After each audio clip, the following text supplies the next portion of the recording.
एक धन संपन्न व्यक्ति अपनी पत्नी के साथ रहा करता था, पर कालचक्र के प्रभाव से धीरे धीरे वह कंगाल हो गया। उसकी पत्नी ने कहा कि संपन्नता के दिनों में तो राजा के यहाँ आपका अच्छा आना जाना था, क्या गरीबी में राजा हमारी मदद नहीं करेंगे, जैसे श्री कृष्ण ने सुदामा की मदद की थी। पत्नी के कहने से वह भी सुदामा की तरह राजा के पास गया।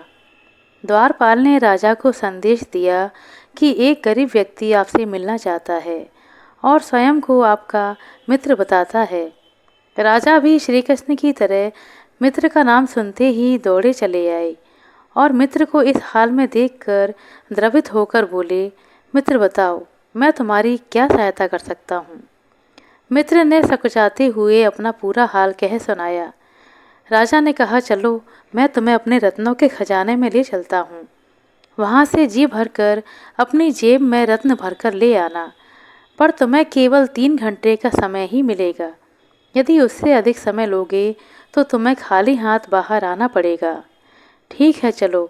वह व्यक्ति रत्नों का भंडार और उनसे निकलने वाले प्रकाश की चकाचौंध देखकर हैरान हो गया, पर समय सीमा को देखते हुए उसने भरपूर रत्न अपनी जेब में भर लिए। वह बाहर आने लगा तो उसने देखा कि दरवाजे के पास रत्नों से बने छोटे छोटे खिलौने रखे थे, जो बटन दबाने पर तरह तरह के खेल दिखाया करते थे। उसने सोचा कि अभी तो समय बाकी है, क्यों ना थोड़ी देर इनसे खेल लिया जाए। पर यह क्या, वह तो खिलौनों के साथ खेलने में इतना मग्न हो गया कि समय का भान ही नहीं रहा। उसी समय घंटी बजी, जो समय सीमा समाप्त होने का संकेत था, और वह निराश होकर खाली हाथ ही बाहर आ गया। राजा ने कहा, मित्र, निराश होने की आवश्यकता नहीं। चलो मैं तुम्हें अपने स्वर्ण के खजाने में ले चलता हूँ, वहाँ से जी भरकर सोना अपने थैली में भरकर ले आना, पर समय सीमा का ध्यान रखना, ठीक है। उसने देखा कि वह कक्ष भी सुनहरे प्रकाश से जगमगा रहा था। उसने शीघ्रता से अपने थैली में सोना भरना प्रारंभ कर दिया। तभी उसकी नज़र एक घोड़े पर पड़ी, जिसे सोने की काठी से सजाया गया था। अरे, यह तो वही घोड़ा है जिस पर बैठकर मैं राजा साहब के साथ घूमने जाया करता था। वह उस घोड़े के निकट गया, उस पर हाथ फिराया और कुछ समय के लिए उस पर सवारी करने की इच्छा से बैठ गया। पर यह क्या, समय सीमा समाप्त हो गई और वह अभी तक सवारी का आनंद ही ले रहा था। उसी समय घंटी बजी, जो समय सीमा समाप्त होने का संकेत था, और वह एक बार फिर घोर निराशा में डूबकर खाली हाथ बाहर आ गया। राजा ने कहा, मित्र, निराश होने की आवश्यकता नहीं है। चलो मैं तुम्हें अपने रजत के खजाने में ले चलता हूँ, वहाँ से जी भरकर चांदी अपने ढोल में भरकर ले जाना, पर समय सीमा का ध्यान अवश्य रखना, ठीक है।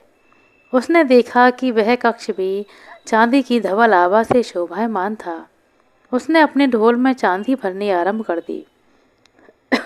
इस पर उसने तय किया कि वह समय सीमा से पहले कक्ष से बाहर आ जाएगा, पर समय तो अभी बहुत बाकी था।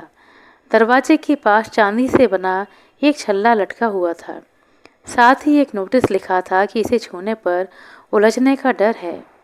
यदि उलझ भी जाओ तो दोनों हाथों से सुलझाने की चेष्टा बिल्कुल मत करना। उसने सोचा कि ऐसी उलझने वाली बात तो नहीं लग रही, बहुत कीमती होगा, तभी बचाव के लिए ऐसा लिखा होगा। देखते हैं क्या माजरा है। बस फिर क्या था, हाथ लगाते ही वह तो ऐसा उलझा कि पहले तो एक हाथ से सुलझाने की कोशिश करता रहा। जब सफलता नहीं मिली तो दोनों हाथों से सुलझाने लगा, पर सुलझा ना सका, और उसी समय घंटी बजी, जो समय सीमा समाप्त होने का संकेत था, और वह निराश होकर खाली हाथ ही बाहर आ गया। राजा ने कहा, मित्र, कोई बात नहीं, निराश होने की ज़रूरत नहीं है, अभी तांबे का खजाना बाकी है। चलो मैं तुम्हें अपने तांबे के खजाने में ले चलता हूँ, वहाँ से जी भरकर तांबा अपने बोरे में भरकर ले आना, लेकिन समय सीमा का ध्यान अवश्य रखना। मैं तो जेब में रत्न भरने आया था और बोरे में तांबा भरने की नौबत आ गई। थोड़े तांबे से तो काम नहीं चलेगा। उसने कई बोरे तांबे के भर लिए। भरते भरते उसकी कमर दुखने लगी, लेकिन फिर भी वह काम में लगा रहा। बेहोश होकर उसने आसपास सहायता के लिए देखा। एक पलंग बिछा हुआ दिखाई दिया।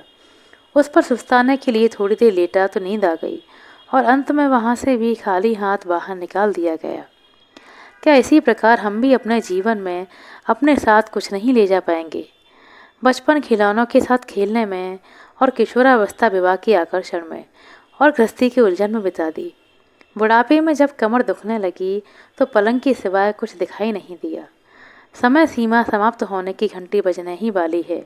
इसीलिए संत कहते हैं, सावधान, परमात्मा का ध्यान करिए और अपने असली उद्देश्य को प्राप्त करिए। आशा करते हैं दोस्तों आपको हमारे द्वारा सुनाई गई है कहानी अच्छी लगी होगी। कहानी अच्छी लगी हो तो कृपया लाइक कर दें, शेयर कर दें। चैनल पर नए हैं तो सब्सक्राइब कर लें। अपना कीमती समय देने के लिए बहुत बहुत धन्यवाद। मिलते हैं अगले वीडियो में, तब तक के लिए नमस्कार।